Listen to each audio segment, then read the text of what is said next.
From Barangaroo Studios, the ausbiz COB is the key stuff you need to know about the day in business and finance.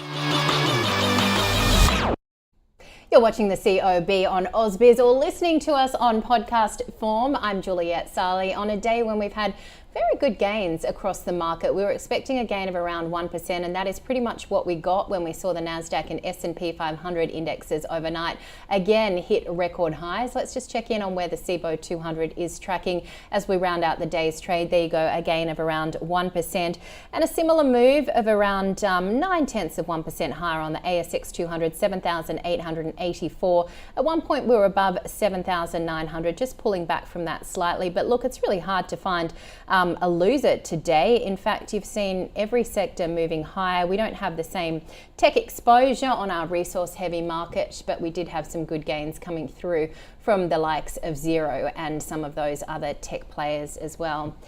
So what were the themes of the day? Well, the bulls in charge, certainly, as we saw these gains on all markets. Some, of course, the records that we mentioned on Wall Street as well. And we had a number of records in terms of some of the companies hitting highs too. CBA at one point above $130 a share. So not so good, guys. This is an interesting story that we've been following now. The good guys owned by HiFi, and HiFi shares have actually been doing very well today. But the ACCC, the Competition and Consumer Commission, alleging that the owner of the good guys, HiFi, failed to hand over store credit to customers of its appliance and white goods chain, the good guys, and made misleading claims in promotional schemes for 4 years between 2019 and August last year. Now, they allege that they offered consumers a store credit if they spent a certain amount of money on products, but the ACCC says that credit was then not provided and the conditions for its use were not properly communicated. So there is an investigation undergoing there, but investors still buying into HiFi. And inflation anticipation, of course, we're awaiting the monthly report on US consumer prices, which are expected to show the smallest back-to-back increases in underlying inflation since last summer. And that just really adds to the likelihood that we will see a Fed interest rate cut potentially by September. The money markets, of course, anticipating 50 basis points of cuts this year. That is, of course, why you're continuing to see such a rally. Having a look at sectors on our market today, I mentioned the CBA share price at one point hitting $130, just closing a little bit shy of that, but look, still looking very, very solid. Mark Gardner on the COB yesterday made an interesting point, and in fact, he was signalling something that Andrew Weiland had said on the call, that if you're holding CBA just for the dividend, which so many people do, you can actually get more money in a term deposit, but still people seem to buy into this stock ahead of reporting season. Elsewhere, having a look at the miners today, BHP and Rio coming back, as well as Fortescue back above or just under $22. South 32, though, didn't have a great day. The REITs as well, as we focus on moves in interest rates. Macquarie as well, remember, saying that you should be looking at some of these companies, particularly if we are going to see interest rate cuts. So let's get to some of the top stories. ANZ admitting to the Australian Office of Financial Management that it overstated the value of government bonds it traded by more than $50 billion. This according to the AFR. ANZ reportedly telling the Australian Office of Funds Management that it had facilitated $137.6 billion in government bond trades for clients in the year ended June 2023, but the correct figure was actually $83 billion. Telix Pharmaceuticals had a really good day today. It flagged changes to regulations in the US regarding payments for diagnostic radiotherapy treatments. Of course, we talked about the ACCC initiating proceedings against the good guys owned by HiFi. HiFi shares still looking good, though, at $65.25. And a good gain in uranium miners today, as well as the price for the nuclear fuel advanced, Boss Energy and Paladin both having a good day. Well, somebody who likes uranium stocks, welcome to the COB. Fraser McLeod from Shaw and Partners. It has been some time, but you have been very long bullish on uranium, Fraser. What do you see behind the moves in Boss and Paladin today? Yes, thanks for having me on again. The moves in Boss and Paladin today, and really the whole of the sector, I think most of the top 10 risers today, I think probably 8 out of the 10 are uranium plays of various market cap. Over the past couple of months, we've seen a bit of an atomic ache from the uranium plays. They have certainly had great rises over the course of the last year, and even from January, something like a Paladin, which is really our lead play, is still up 40% and had a big percentage rise by the close for today. What has happened overnight, and this is a fairly new story coming, is Kazatomprom, who are the leading volume producer in the world. They have the Kazakhs have effectively raised the tax rate on uranium projects on that commodity within the country. That does affect their own plays on Kazatomprom, the state-owned entity, which is listed in London, and it also affects anyone who's in joint venture, of which there's a few, including Cameco. Interestingly enough, even Cameco was up overnight, but that's probably why there's even more doubt over where global supply is going to come from and the price of global supply into the future. It's interesting when you look at the uranium market, because out to say 2030, which might seem like a little while away, but if you're a uranium utility owning a power station, that's about 5 minutes away, because they need to have 2 to 3 years of supply on hand. Then around about 20 to 25% of the volume that's needed by 2030, no one knows where it's going to come from. And there has been a terrible underinvestment in the sector in terms of building new mines over the course of the last 10 years, especially since Fukushima. But huge turnaround in sentiment within uraniums for sure. All right, let's move to some of the other stocks. I mentioned CBA and JB Hi-Fi both hitting records today. I mean, really quite extraordinary when there's so many people saying CBA is already too expensive, and then JB Hi-Fi had that bad news around the good guys. What do you think in terms of whether or not these two look attractive? Look, I think they don't. It's got everyone scratching their head as to where. They both hit a fresh all-time highs today. And like CBA could come out next year with negative earnings in comparison to this year. It's a kind of nuts stock on valuation. If you read, there's very little in terms of a research analyst out there that will be able to give you a positive view on CBA. They trade on nearly, not quite. I mean, I can't say that they trade on 27 times, but they probably trade on say 24 times, which is nearly the price earnings that you pay for Nvidia. They're not. There is no earnings growth out there. They trade on nearly 3 times book value. They trade on such a huge valuation that it's probably down to the fact that no one wants to sell the stock rather than people wishing to buy the stock. So it's a very tightly held stock amongst Australian retail investors. Most Australian retail investors, who are our clients, they're sitting on huge gains, and it gives them a bit of a tax problem if ever you were to suggest. It's almost un-Australian to suggest it to be selling a CBA, but and it has been a very painful trade in the past. If you have ever sold, then they're now trading on an all-time high. So it certainly has got everyone scratching their heads on valuation. Would I be buying the stock here? Certainly not. Would I be trimming it? Absolutely. Would I be thinking about writing some calls over it? Yes. It's hard. You can't really justify it on an income stock basis anymore.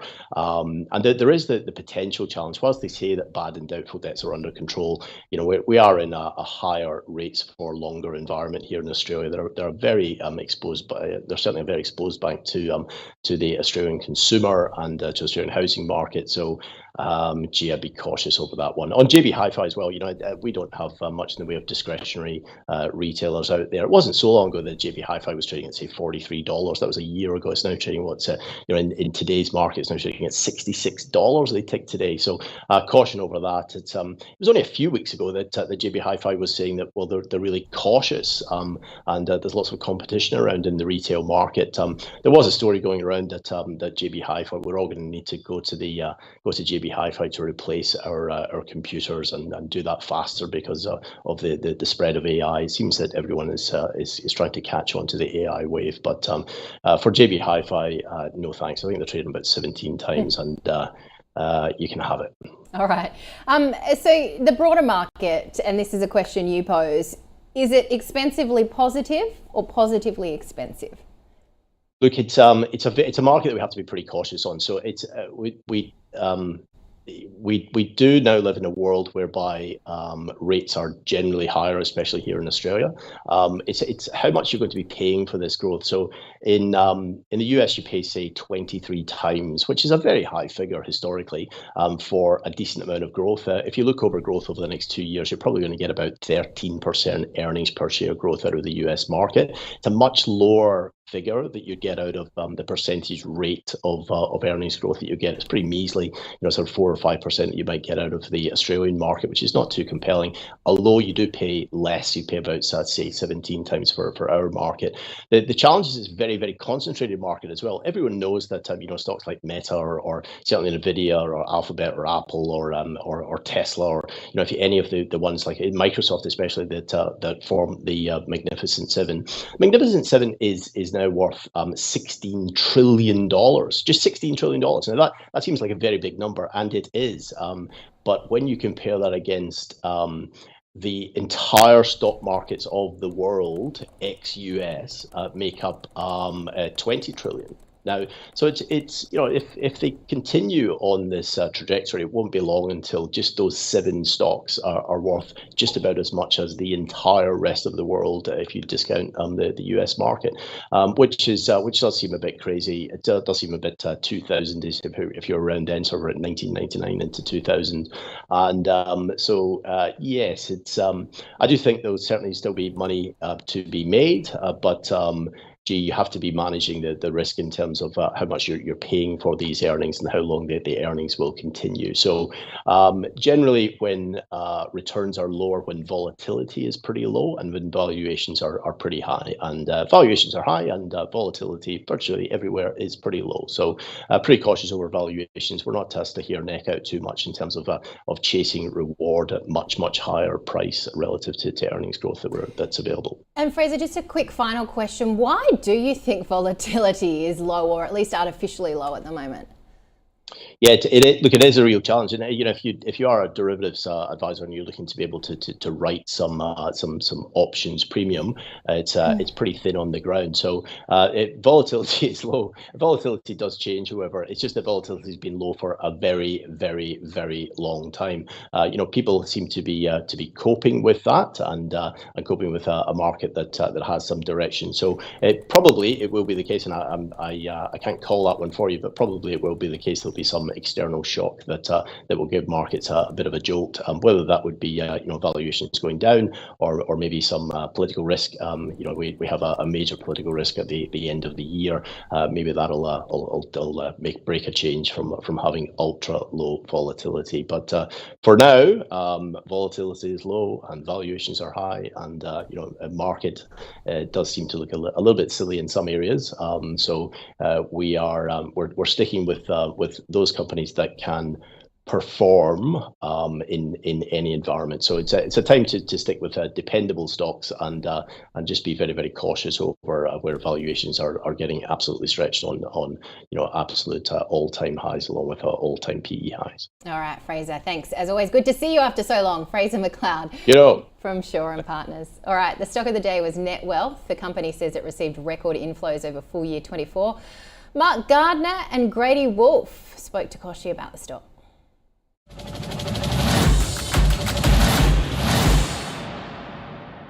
And I saw that ETFs had a record inflow as well for the financial year of like 200 odd billion or something. So which is really good for these sorts of platforms, because the ETFs you can invest in a thematic or you can invest in an index or whatever. You don't have to necessarily be stock pickers, because not all of us have the time to watch the call or do the research, busy with kids and jobs and things like that. So, that's really, that trend towards ETFs is really going to help these sorts of platforms as well. Simply because it's on a run, I would take some profits at this level. It is a great stock. They're very strong record quarter inflows. FY25 is looking pretty strong, except management did guide to lower margins. So in this environment, in this space, it's a really competitive space with three, I think, Hub, Net Wealth and Premium, yeah. So 3 key providers. And so in such a highly competitive market, you need margin appreciation. You don't want to guide towards lower margins. So that is downside risk moving forward.